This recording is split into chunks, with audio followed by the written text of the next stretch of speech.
Some of the older corporate logos utilize these symbols with hidden meaning, with esoteric meaning for those who are looking to see them. Symbols surround us everywhere. They can be hidden simply within a logo, like the FedEx logo, where the negative space between the E and the X present the symbol of an arrow facing forward. Or they can be complex symbolism found within a simple logo or design, like the 7-Up logo. And for those who can actually see the symbol, like Manly P. Hall was saying, you realize that it represents the 7 chakras bubbling up from the root chakra, which is always depicted as a red circular shape. And so this is the red circle of the 7-Up logo. And so the 7-Up logo, to those with eyes to see it, actually has such a deeper meaning than just a bubbly drink that we like from day to day.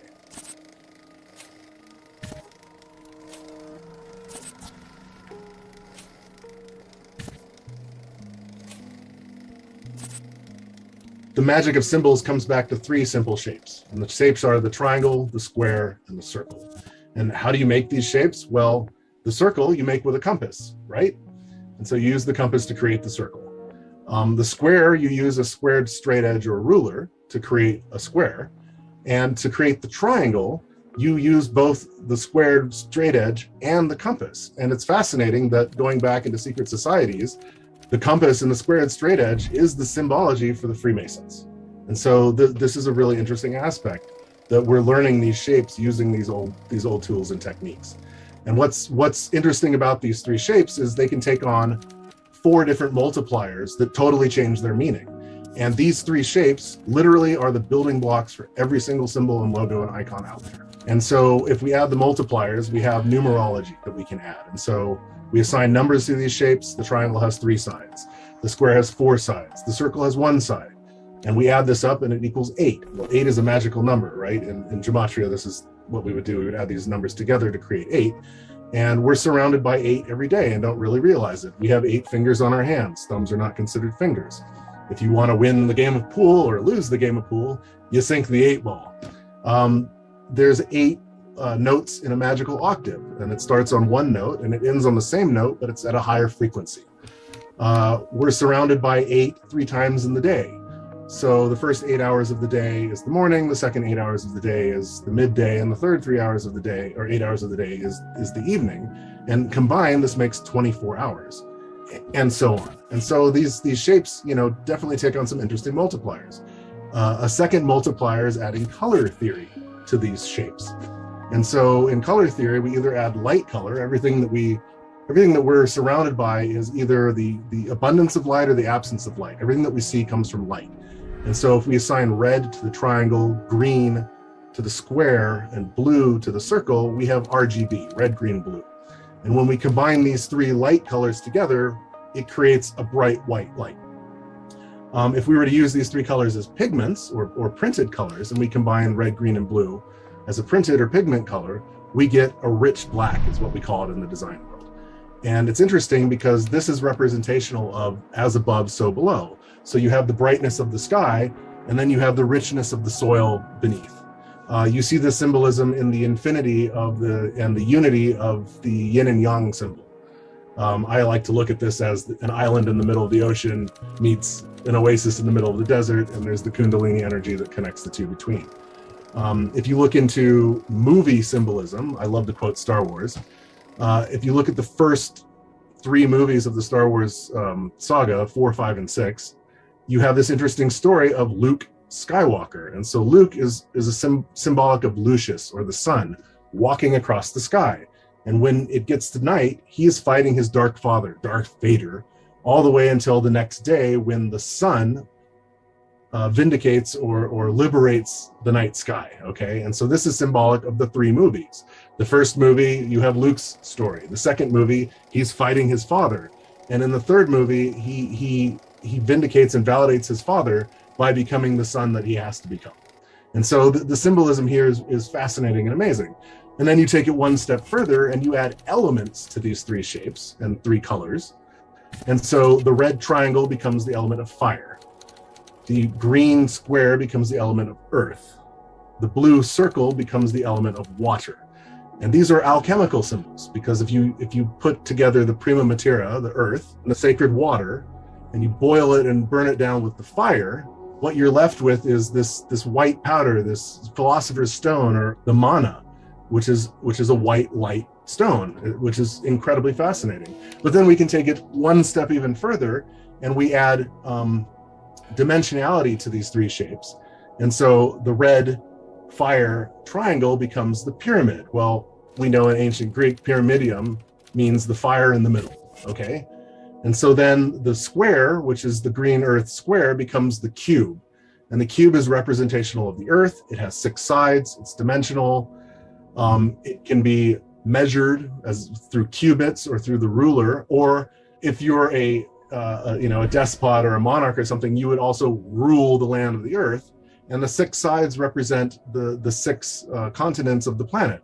So you have North America, you have South America, you have Eurasia, you have Africa, you have Australia, and you have Antarctica. So these are the 6 surfaces of the cube, which represents the earth. And then for the blue water symbol of the circle, you have the sphere, which becomes a globe.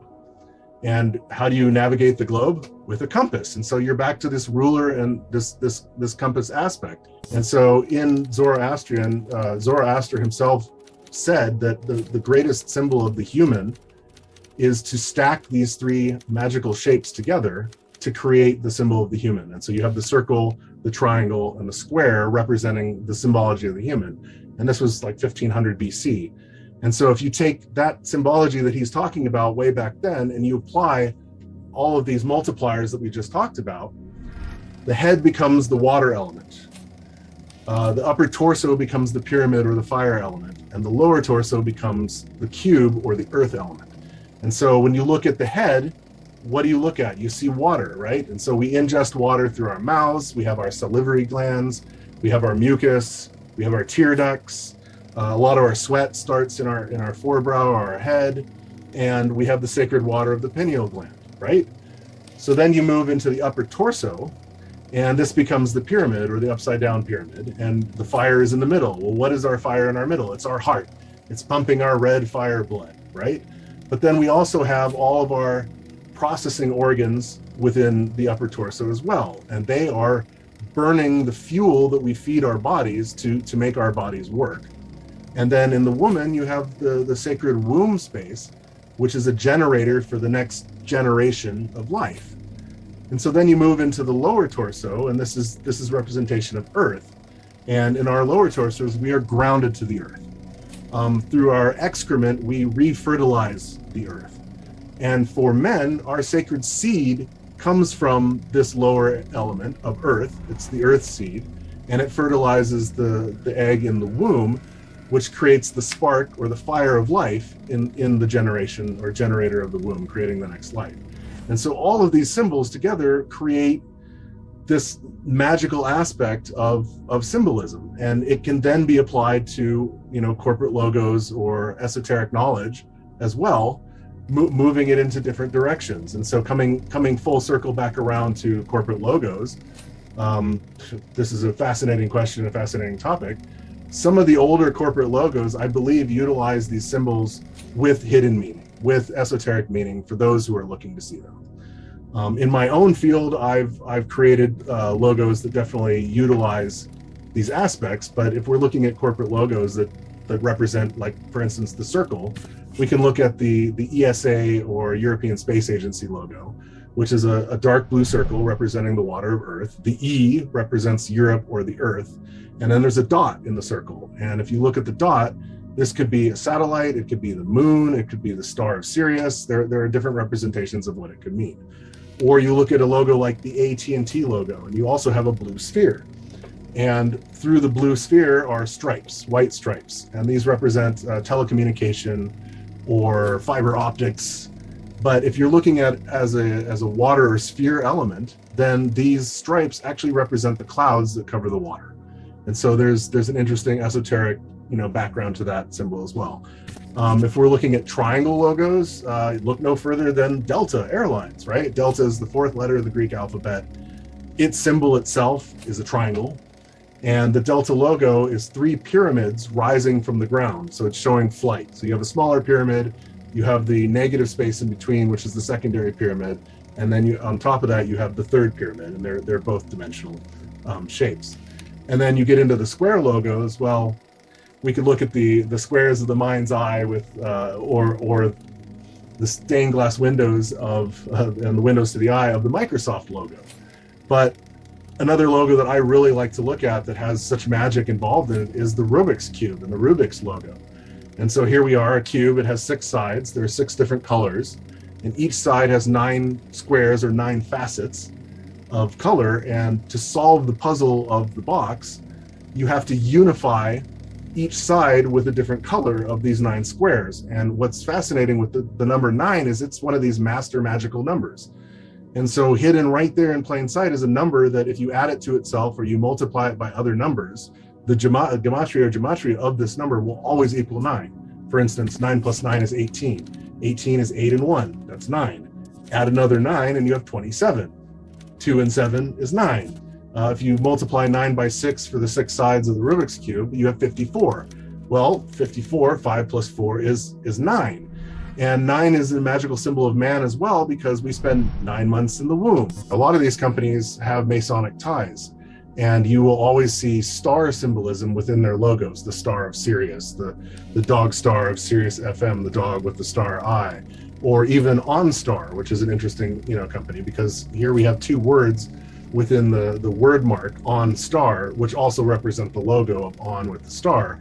And as you have described in other shows, On was the name for the city of Heliopolis, which represented the sun, or the bright sun.